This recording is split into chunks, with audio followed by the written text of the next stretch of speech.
النهارده بننزل كل الماسكات اللي عاملينها الناس تستفيد بيها. دي ماسكات للشعر. ده للشعر المجهد وشديد الجفاف.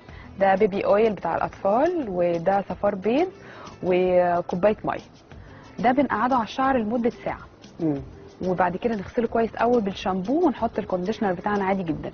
بس ده يتعمل على الاقل مرتين في الاسبوع عشان يخلي لنا شعرنا كويس من الشمس بقى والحر وكده. الشعر بينشف قوي سواء محجبه او غير محجبه. بيطري بقى ده الشعر، بيطري الشعر قوي، بيغذيه كمان.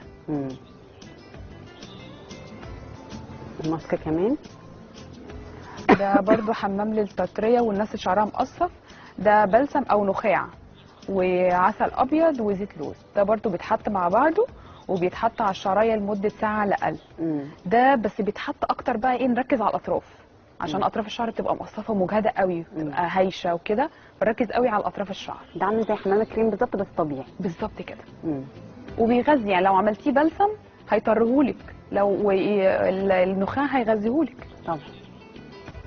فمعلش نستحمل ريحه النخاع جامده شويه بس نستحملها يعني. بس هايل النخاع.